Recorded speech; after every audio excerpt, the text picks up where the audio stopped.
Some say you're never too old Yes. for certain things. Well, that might be the case, but you can certainly be too big. So this adult is playing on the playground, and I think he attempted to slide down this pole like the youngsters do or climb up it. And now he's got himself down there and he can't get out. A lot of things look fun at first. And sometimes in our excitement, we think we can do things that we once did when we were younger. We can go places we could go when we were younger and do certain activities. Well, here's a case where we would look at this and say, that wasn't very smart to go down that pole because now you're stuck and you need a lot of help. I can almost foresee a fireman coming to help this person out of this situation that he put himself in. But isn't that true with most things that aren't a good idea? We end up putting ourselves in those situations. I don't think anyone forced this person to do that. I think he thought it was a great idea at the moment, but now that he's stuck, it's kind of dumb. He shouldn't have done that. But often we don't learn those things till it's too late. So learn the lessons from these photos here and don't emulate any of these things. They were very poor choices. Let's take another look here. These are all pictures from the internet. Now, I like to save a dollar whenever I can. I like to save money and I will try to do things that will make do. And we used to say, that was a phrase, make do. You got to make do with what you have. Well, here's a situation where it appears someone is hauling a refrigerator on top of a car. And perhaps he doesn't have any straps, so he's holding it up. You don't want that refrigerator to fall and hurt somebody, right? Or damage that. I'm sure the thinking sounded reasonable at the moment, and this gentleman probably jumped up and volunteered and said, I just know exactly what to do. If you want to put a refrigerator on top of your car and perhaps damage it or your refrigerator, okay, but use some tie downs, use some straps, try something that's not going to hurt you. Here's the problem. That person's, if he falls off, his injuries are going to be far more costly than whatever happens to the car or the refrigerator. We have to think about safety, not just for ourselves, but for others. One wrong turn, the wind blowing wrong, anything, a bump that can shift, damage the car, damage the refrigerator. Worse, the guy holding it could fall off and get hurt and maybe hit by a car and could be endangering other people. So at first glance, it could fall on him. So at first look, we might say that's very smart. That's ingenious. He's saving a delivery fee here. He's saving a truck rental by doing this. But in the end, we look at it and say, that's really not very smart. Even probably would say dumb. Even if they made it safely, we would say that was dumb, even to take such risks in doing this. But people like to be outdone, and this guy wasn't going to be outdone by this guy here. Let's go on the freeway. Let's cross a bridge. And it looks like there could be a strap there, but it doesn't look very tight. I don't know if there wasn't any room in the cab of the truck or if he's just very safety conscious. It doesn't want any articles, belongings to fall out and hurt somebody else. Maybe that's the case. We could make all kinds of rationale for such a photo as this, and we sure hope that he made it safely and everything stayed on the truck. But we understand things shift, loads shift. We don't go up there and hold it because we could fall off and potentially be severely injured or even die, or something fall off anyway and still injure somebody. So we see that, yes, saving money is important, but saving our own lives is important too. We don't want to be injured. We don't want to be hurt. We don't want to set a bad example for others. Oh, well, I've done that 100 times and I've never gotten hurt. Well, 101, you just never know. So we would say that's not very smart to take risks like that just to save a few dollars. Go buy some netting, go buy some ratchet straps, hire a truck, get some help because this is too much. And don't get some help like this guy did. Said, can you hold the load in the back? It won't be far. We don't want to take risks like that. So again, example here, it sounds ingenious. He might have made it safely. It might have all worked out. But in the end, we'd say, that's pretty dumb. to do something like this. Air conditioning is very important. And these are the kind of air conditioners you see in other parts of the world more often. This is air conditioners that Joanna's parents had this style. They're used commonly in these brick buildings where the windows aren't really conducive for window air conditioning. They use these mini splits. It doesn't have a picture to show what floor they're on, but I suppose it was probably too high up for a ladder to go up and do this. So he's got his trusted friends there that's going to hold him by that trusted belt. I hope it was a good one. So he can go and get this air conditioner condensing unit mounted outside so they can have air conditioning. Now, I hope that it worked. I hope that everybody is safe. But on things like this, where there's a safety hazard, there's three people at risk here, plus whoever might be down below that could fall on. So there's some things that just aren't worth the risk, that we need to use the proper tools. We need to be prepared. Hire someone that's experienced and knows how to hang a condensing unit outside, even if it's on the second, third, fourth, fifth, 10th floor of a building. So we would say that's pretty risky. And though it might have worked out just fine because of his trusted friends, you just never know. And so we would say, even if it worked out, that was very risky. And we would probably say that was pretty dumb. Don't follow that example, no matter how hot you think you are. I don't even think they were very hot that day. They're all wearing long sleeves and warm weather stuff. Maybe they're taking the unit down. I don't know, but it doesn't look like it was a good idea and how they were trying to do this, and that there was probably a better way. Well, the next one, we all love our pets and would like them to, we like pets especially that can be helpful, that can do things for us. We train seeing eye dogs for the blind that can lead the blind in the right direction. We have dogs that can sniff out drugs. Dogs firemen will take to sniff out accelerant to see if the fire was set intentionally. We have dogs that would go into areas where there was an earthquake to try to smell if somebody is trapped under that rubble or can hear something down in there to help save this person.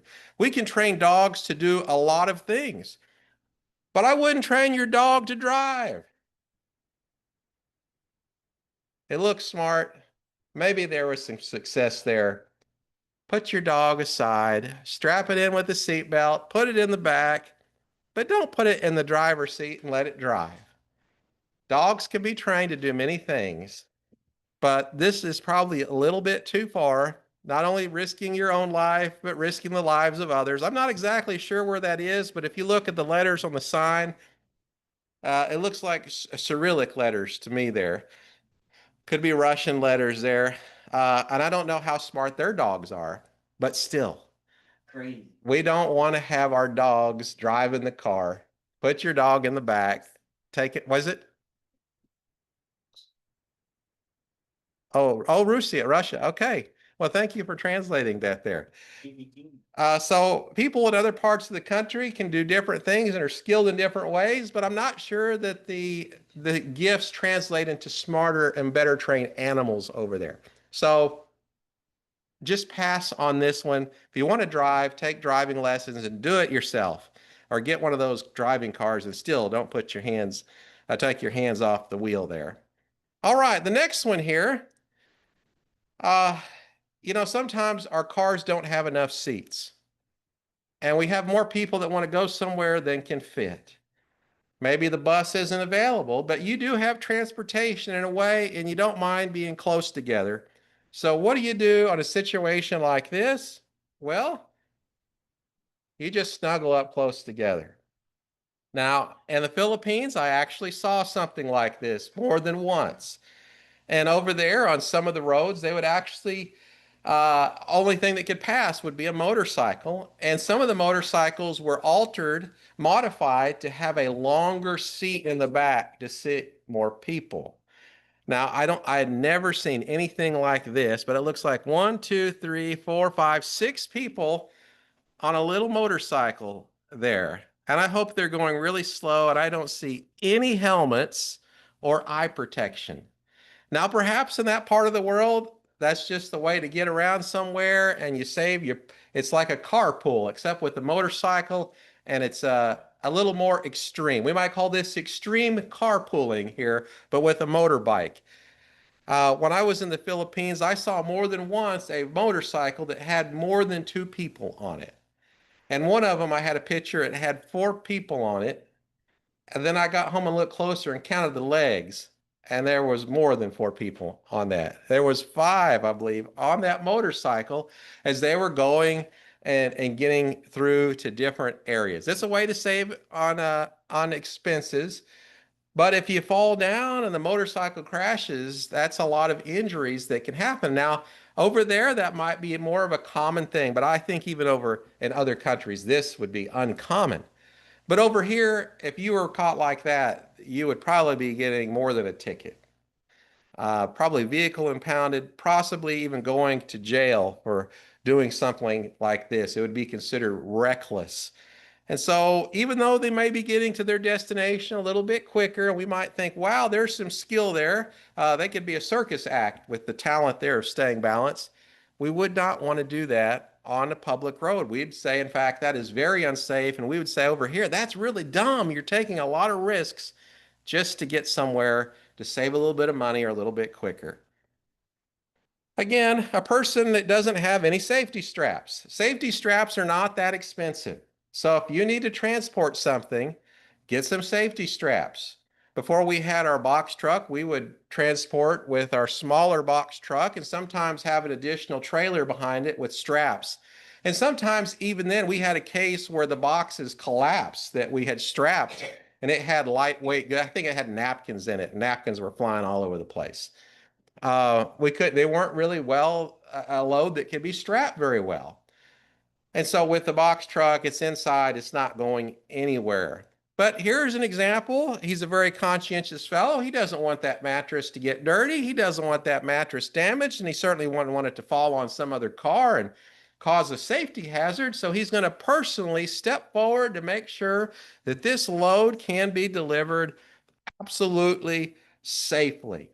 But as we see, that's not very smart. If you do that over here, there's going to be some tickets issued, perhaps a vehicle towed, perhaps someone going to jail. Another case where, yeah, that's not very smart. In fact, we'd say probably pretty dumb. All right, here's another example of people riding on a motorcycle. These people are very safety conscious. Do you see that? They picked their three favorite out of six and gave them helmets. Three don't have. There's six on there. Three do not have helmets. And that is something that you will see over where a youngster or two are riding on the gas tank and one is sticking out the back. Maybe that's all they can afford to get somewhere. And hopefully they're just on a small road with no traffic coming after them to do that. John, when you were over in the Philippines, you see much of this over there? Yeah, he was. That was Yeah, they have places, you might see a corner with a big tree and about, 10 guys with motorcycles there. You hire them like taxi. yeah. Take you to the village. So you could hire a motorcyclist like a cab driver to take you. So I guess the more people he can get on, the better his pay is. That's probably, So this might be a family bike right here. Mom and dad and baby have helmets. Okay, hopefully one day they can get all get helmets or a sidecar. Something to be a little bit safer. Maybe that's the best they could afford at that point. I hope that they're safely driving on a road that is very slow and they're doing it as safely as they can. As I said before, some of those motorcycles had the back seat extended out to fit more people, but still you had to be pretty careful with something like this. When I was over there with Jason, a motorcycle might have 3 or 4 riders on it or an American is how we'd put it. Because you wouldn't get any more after the American on there. We were quite a bit bigger than Filipinos. They're going to buy a refrigerator. That's why those 3 have the helmets to help hold it up. Maybe so. Maybe so. You do what you got to do sometimes, but this would not be safe over here one single bit. And I suspect it's not really safe there either. All right. If you want a better view, you don't want to leave your kids staying at home, just let him stand on the back of the bike or her.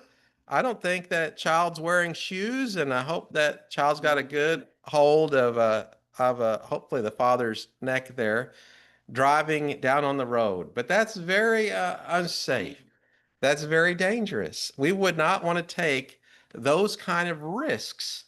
And so we would say it looks good, and I'm sure the child's having a great time, but we'd have to say no, there's a lot of risk being taken, and that's not smart at all. You know, after a long day of moving, you got the last load. Why not enjoy yourself on that last trip home? You know, on the mattress won't slide off, hopefully, and he's going to hold it down with his body weight. Hopefully, everything works out doing this. That's the least dangerous one. Hopefully, if he goes, the mattress comes with him and he lands on it. But again, we could get a policeman would stop someone. This in Texas. They do this in Texas. That is Texas. Yeah. Maybe that's more common in Texas. We'll give you that. But you don't necessarily want the police involved in these kind of situations either. But sometimes it's unavoidable. Sometimes the police will get involved. You just can't help it. They're going to be there on the scene. So here's a case. Look where you're backing up.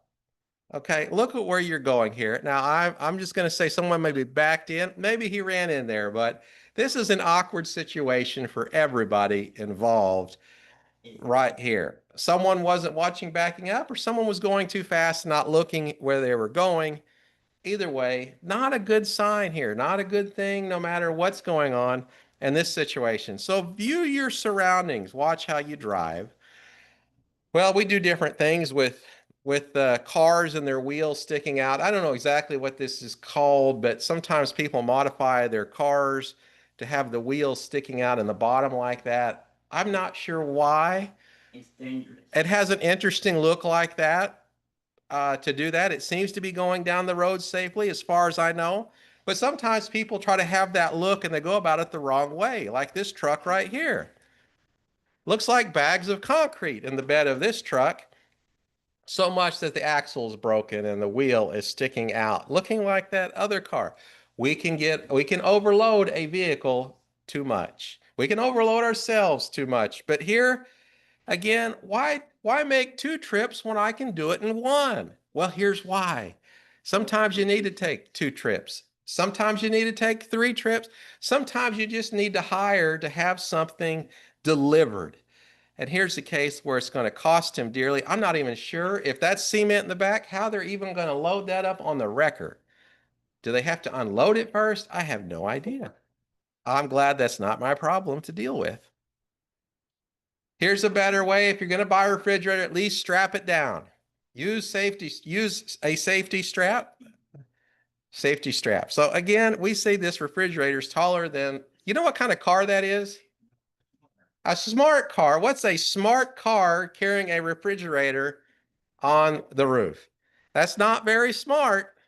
Car smarter than the driver. The car is smarter than, I could just see him accelerating a little too quickly and the whole thing, car and all, flip backwards. I could just picture something like that with, isn't the engine in the back in a smart car? I think even the engine's in the back. I could be wrong. I've not worked on a smart car, but I think the motor's in the back. So again, not very smart. Sometimes it's best just to pay the delivery fee and have it delivered. Otherwise, it looks pretty dumb. And he does have a safety strap, but it is only one. And even with all the safety straps you could find, I would not consider this smart at all. In fact, pretty dumb. But you know, it's not just in the world where people do things that are pretty dumb. So we're going to look at the 10 dumbest things Christians do. Now, this is by Mark Atterbury, and it's his opinion on some dumb things that Christians do and the 10 dumbest things. You could probably think of some other ones, but we're going to go through the list that he has presented and see what you think about these things that when you get right down to it can be pretty dumb. And we love our brethren. We love fellow Christians. And we know that Christ died for them just as he died for us. But we also know sometimes people can do some pretty dumb things even while they're claiming to be Christians, and their behavior does not reflect it very well. So let's take a look at some of these things, and we might even see that maybe we're guilty at times of some of these things that can really be pretty dumb. So let's take a look at dumb move number one. Slinging mud on the church, the bride of Christ, which is the church, slinging mud on the bride of Christ. Now, I've done many weddings, and the wedding gown is always beautiful. The bride is always beautiful. The bride may spend hours getting makeup and hair done. They may have spent hours making sure they have the most beautiful dress that fits just right, just for that ceremony. That if I'm doing, it's going to be 20 minutes max. You know, but for this special occasion, because it's not about that. This is a very holy ceremony here. So dumb movement number one is slinging mud on the bride of Christ. Can you imagine the bride coming down the aisle and some kids around there having a mud ball fight, throwing mud at the bride of Christ, throwing mud at a bride in general? Could you even imagine that? Could you imagine if even a speck of mud hit that bride? How many people would be after those children, or even adults, to put them in line that this is not acceptable? It's not good. So how do we sling mud on the bride of Christ? How do we sling mud? What are some ways that we can do that? Now, non-Christians certainly do this, but what are way Christians do it? Let's take a look at that in some scriptures here. John 3:29, the bride belongs to the bridegroom. The friend who attends the bridegroom waits and listens for him and is full of joy when he hears the bridegroom's voice. That joy is mine and is now complete. Here's Ephesians 5:25. Husbands, love your wives just as Christ loved the church and gave himself up for her to make her holy, cleansing her by the washing with water through the word, and to present her to himself as a radiant church without stain or wrinkle or any other blemish, but holy and blameless. In this same way, husbands ought to love their wives as their own body. He who loves his wife loves himself. After all, no one ever hated his own body, but he feeds and cares for it, just as Christ does the church. For we are members of his body. For this reason, a man will leave his father and mother and be united to his wife, and the two will become one flesh. This is a profound mystery, but I'm talking about Christ and the church. So here we have this idea of this bride here, and it says to present her to himself as a radiant church. What kind of church here? Picture this as the wedding gown here, or the bride, without stain, without wrinkle, without blemish. Imagine you have that beautiful bride who's coming down the aisle and someone is careless and slings mud. Maybe it's an outside wedding. We've seen photos of where there'll be a bride and a groom, and they're out there near the water, and they're on the little bridge out there, and then the bridge collapses. There's so many people on it, and the bride's dipped in the water, and they're all wet and muddy, and what a mess. You certainly hope they did the pictures after the ceremony and not before.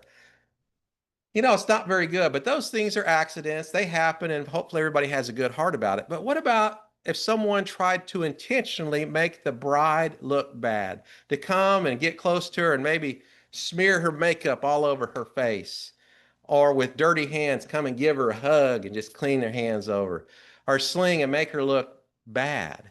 We would say that's outrageous. That should never happen. You know, you always hear about, people that maybe if they embezzle in a business or so, and they get caught, maybe they're an elder or deacon in the church. Mhm. The news account will always say, they're deacons from there. Okay, yeah. So they really have brought shame on the church. So when we Association. So when people behave badly, as you mentioned, and maybe it's an elder, a deacon, or a treasurer, embezzles money, it hits the news and it makes the church look bad. Not just that person, the whole church looks bad. And of course, it hits the news because people want to magnify whatever blemish or wrinkle or stain there might be within the church. And people will take a hold of that and magnify it. So our behavior can certainly sling mud on the bride of Christ. That's very true. Revelation 21:9. One of the seven angels who had the seven bowls full of the seven last plagues came and said to me, "Come, and I will show you the bride, the wife of the Lamb." This idea of the bride is throughout the scriptures here, talking about the church and going to the bridegroom, Jesus. Revelation 19. Let us rejoice and be glad and give him glory, for the wedding of the Lamb has come, and the bride has made herself ready. Fine linen, bright and clean, was given to her to wear. Fine linen stands for the righteous acts of the saints. Here we clothe ourselves with good deeds, good works, things that people look at and all they can do is really give glory to God for what is being done in his name. That's how we put those fine clothes on once we are Christians. Fine linen, bright and clean, was given to her to wear. I've never seen a bride come to get married in dirty clothes. I've yet to see that. And I've yet to see anyone intentionally throw mud at the bride of Christ or do anything to make her less than looking as wonderful as she can be and as pretty as she can absolutely be. Throwing mud. It must break God's heart when we thoughtlessly insult the one who gave his life for with unbecoming words and actions. So our words and our actions, they do matter. And if we're not careful, we could be the ones that end up slinging mud on the bride of Christ, the church. We fully expect the world to throw mud on the bride of Christ, but it's tragic that God's own people would ever be caught doing such a thing. You're going to find that often, as John brought out, if a church member ever gets in trouble, it's going to be on the news if it's a big thing, and they're going to point out he was an elder, a deacon, a preacher, a treasurer of so-and-so church. And they'll put it out there like, how dare they do such a thing? But when it happens in the world with the bank, well, it might get a little bit of news if it's enough money, but oh, well, they expect that's worldly things. Oh, the church is different. So we have to be careful in how we speak, the words we use, and the actions we take. Criticize her. You know, you probably, if you're a Christian, you need to stand up for the church. So it's okay. So people do criticize the church as a Christian, stand up. And now we're going to address some of that because there are times when the church gets unfairly blamed for certain things. And- You know, you could say, well, are you, you're criticizing the church for this or that. Well, you know, the Bible always says that Christians are imperfect. yeah. Criticize Jesus. Uh-huh. They won't do that. Yeah, well, sometimes people are bold enough, but very rarely. And that's a very good point. And we do make mistakes. And we need to try to figure out how to fix that so we can try to get that mud off of the church there. 4 types of believers responsible for most of the mud splattered on the bride of Christ. So number 1, let's meet the mudslingers here. Number 1, the missing. The missing. These are the people missing for whatever reason. I'm just going to put it generically out here. Now, we understand sometimes someone just can't get out. We have Lauren who tries to come as often as he can, and he's mostly paralyzed. But when it rains, he just can't come. He's on a wheelchair that is so heavy. He knows if it gets stuck in the mud, it is not coming out, and it makes a big problem. He knows there's just times he can't come. Sometimes we're sick, we can't come. We could be spreading a contagion or something, or get other people sick. We understand that, but let's talk about these that I'm talking about here. These are the people missing for whatever reason. They haven't died. They haven't moved to another community. They sometimes leave in a huff. Meaning their feelings were hurt, something was said, and they get in a huff, and I'm not going there. Even though oftentimes they've played a role there, sometimes they just drift away. I talked to a person at another congregation many years ago, and he'd mentioned that the attendance had been dropping some for a while, and they just couldn't put their finger on it. They couldn't figure out, why is it dropping? Who's missing? And he said what they found out is some people that were coming every time the doors open, well, now they would be missing maybe once a month. Others that were coming 3 times a month, well, now they're kind of 2 times a month. Sometimes that were maybe once a month, they're once every 2 months. They had just kind of slipped back, and other things had filled up their time and their schedules, and they just kind of drifted away, and other things took their time away, and they just prioritized other things. Ask why they left, and they'll have 2 choices. They take responsibility or play the blame game. Sometimes they, I've been lax. I need to get back focused again. I need to get back there. You're certainly right. Thank you for approaching me because I certainly needed you to come and see me. That I know you care about me. Thank you. Look at Genesis 3:12. The man said, "The woman you put here with me, she gave me some fruit from the tree and I ate it."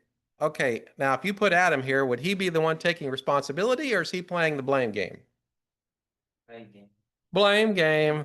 It was the woman you put here with me. Okay, he's taking, he doesn't like this where it's going.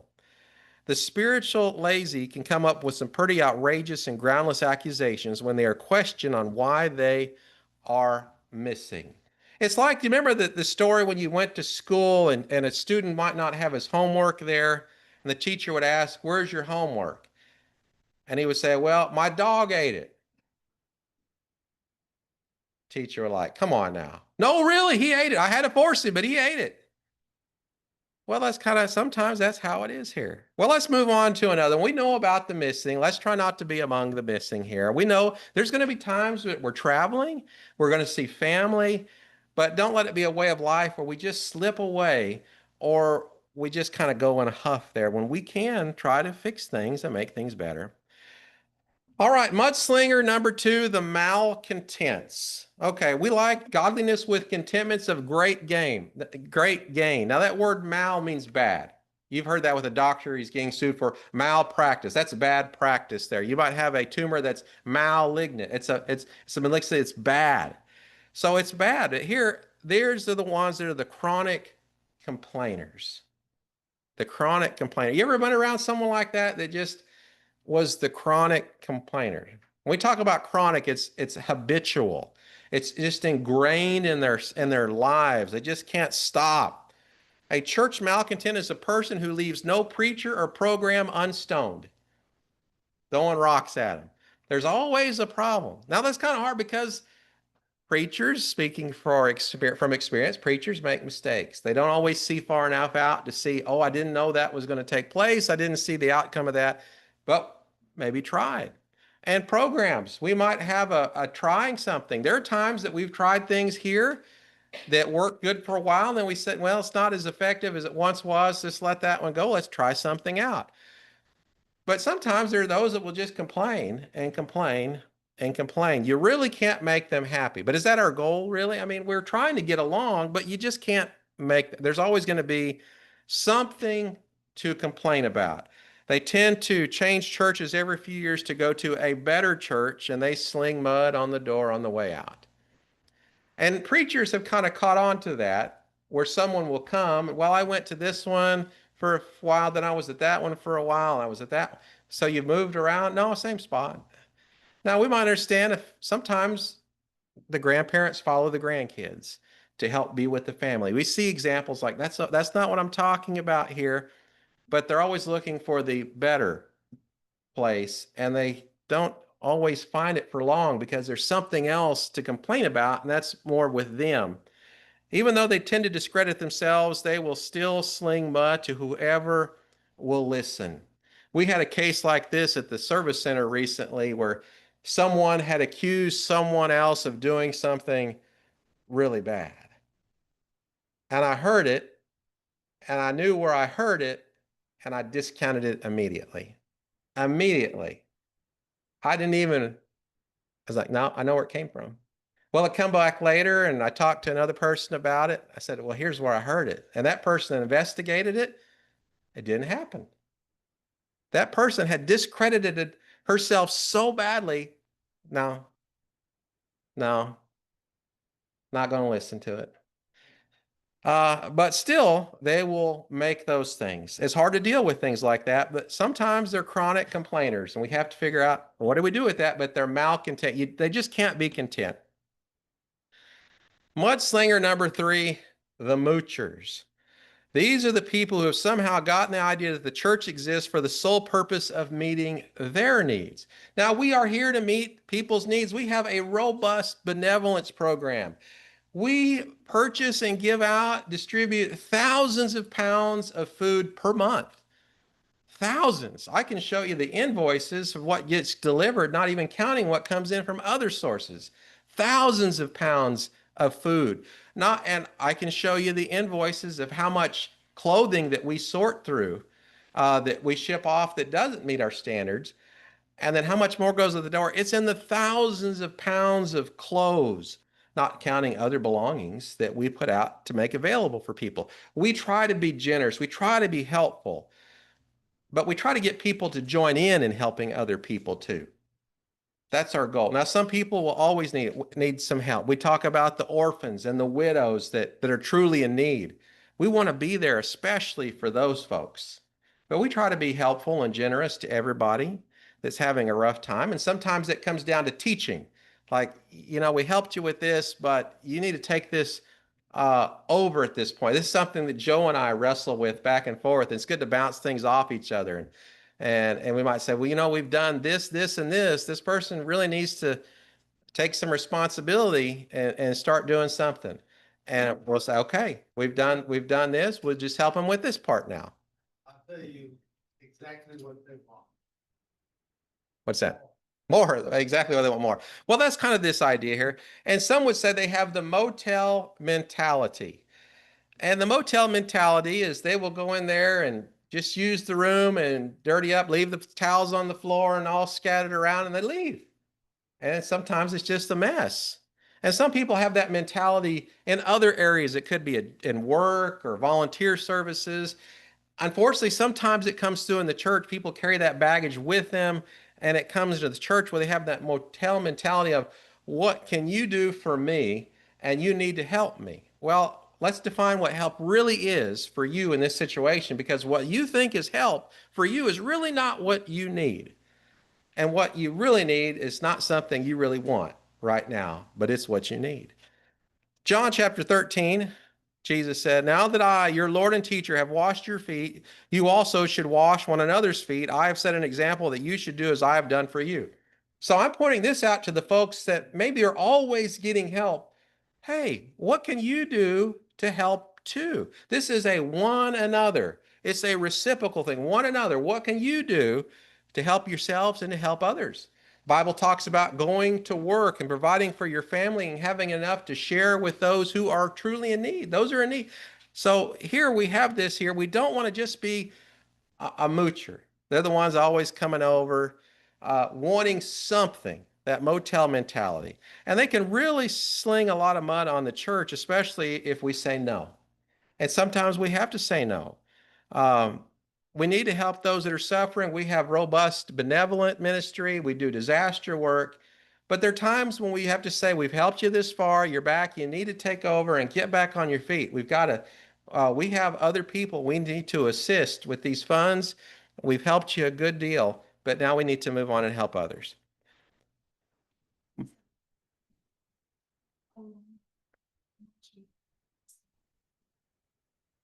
Years to enable instead of enable them in living in that. So, situation. okay, yeah, there's a fine line of knowing that. Now, sometimes it's a very clear line with widows who are who are really in need. And the Bible tells us, okay, which widows should be put on this roll? There was an age requirement. If they had family, the family should take care of them first. They should be taught to do it.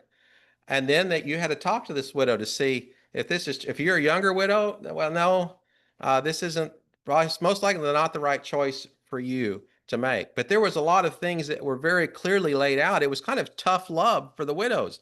I'm sure they would help them off the bat to help them go on, but as far as being on a continual list to receive help all the time, there was some requirements laid out in the scripture to do that.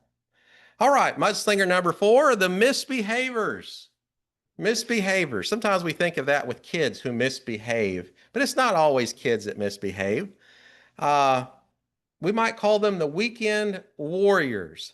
We might call them the Sunday only Christians. These are the people on their best behavior on Sunday, but they live as heathens on every other day of the week. They can really give the church a bad name because people will see the foul language they use. They'll see them out maybe doing drugs, abusing alcohol, maybe treating other people badly, maybe treating, for instance, maybe they come in with a haughty attitude at a restaurant and treat the workers there badly because they can. And that really makes the church look bad if they're members of a certain church. You would hate to have someone wearing a shirt that said, "The Churches of Christ salute you," and they're mouthing off using foul language or treating people badly because, well, they're beneath me and I can do it. That would be terrible. So one might say, if this person goes to your church, I don't want any part of it. And people do sometimes unfairly judge a church by that one person who misbehaves. John 13, verse 18. I'm not referring to all of you. I know those I have chosen, but this is to fulfill the scripture. He who shares my bread has lifted up his heel against me. I am telling you now before it happens, so that when it does happen, you will believe that I am he. I tell you the truth, whoever accepts anyone I send accepts me, and whoever accepts me accepts the one who sent me. After he had said this, Jesus was troubled in spirit and testified, I tell you the truth, one of you is going to betray me. Who was the misbehavior in this that Jesus is talking about? If you know the story, you know why Jesus was troubled in spirit. You know who this one is going to betray him. Do you know who it is? Judas. We call him a misbehavior here. And we could go back and say, well, Peter kind of goofed too. Yeah, he did. Yeah, he did. But he straightened things out and he became bolder. His faith strengthened. He got back on the right track. When that happens to us, we need to get back on the right track. We don't want to be the misbehaviors that live really well Sunday mornings, but live like heathens the rest of the week. It needs to be consistent throughout our lives the best we know how. The devastating results of mudslingers. When mud is slung, the devil is handed an opportunity. Believe me, the devil works trying to destroy the unity of the church. He tries to make the church look bad, and he gets an opportunity to do this whenever people sling mud at the bride of Christ. Now, I have kids slinging mud here, but I wonder if that's what it looks like to God when we sling mud. If that's what he sees is a bunch of kids behaving badly. Here they're having fun and there's nothing wrong with it, but it doesn't look good for us when we're trying to live for Christians and if we end up throwing mud on the church, the bride of Christ. Ephesians 6:12, for our struggle is not against flesh and blood, but against the rulers, against the authorities, against the powers of this dark world, and against the spiritual forces of evil in the heavenly realms. We have to understand the devil is looking for opportunities. And whenever people sling mud and misbehave badly, the devil is handed that opportunity and he will run with it. He will run with it and do the most damage that he can possibly do. Satan, the enemy, with his forces of evil, he works to exploit our negative words and our actions. Satan's favorite believers are the missing, the malcontents, the moochers, and the misbehaviors for the simple reason that they create endless opportunities for the church to look bad. That's Mark Atterbury there. When mud is slung, the lost are handed an excuse. Well, I would have kept going there, but this happened, and I feel justified in it. Well, yeah, it could have been bad. There could be a reason there. That's true. But some people are looking for excuses. Some will respond once they run out of excuses. They might come back when you don't have any more excuses. But in life, it's not a perfect world, and we don't live with perfect people.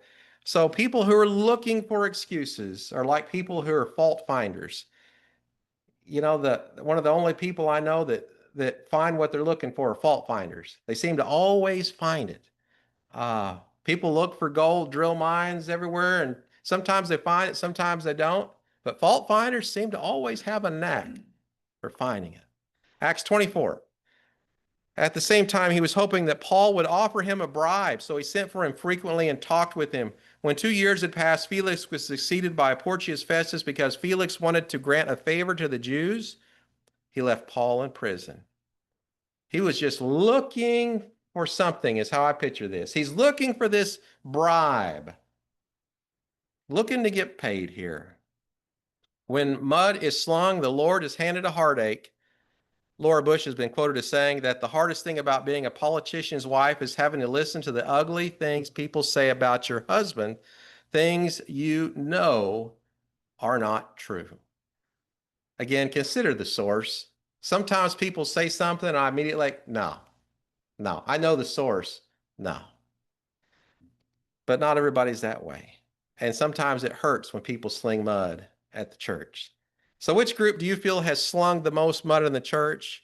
The missing, the malcontents, the moochers, the misbehaviors. You can just think about that one. We don't need to go through there, but something to think about. Is it possible that some of the people in the church here see you as belonging to one of those groups of people? Well, hopefully not. And hopefully, if we have those tendencies, that we can correct those. Think of the last time you heard someone make a disparaging comment about the church. What was said? How did you respond? If you have to do it all over again, how would you respond differently? How? If there is legitimate complaint, who should be told? Sometimes there's legitimate things that have to be addressed, and we need to know how to handle those things to make sure that we're making the right corrections. If you were unhappy about something or someone in the church, would you be more likely to keep quiet or speak up? If you choose to speak up, why would you talk? Who would you talk to and why? Have you done this in the past, and what was the result? So we have to go through there and figure out what's the right time, what's the right thing to say, with the goal that whatever we do is to the glory of God, and that we're not ever slinging mud on the bride of Christ, the church, because Christ died for the church. And we want to do the best we can to present ourselves to Jesus and live in such a way that always honors him. All right, this concludes our lesson.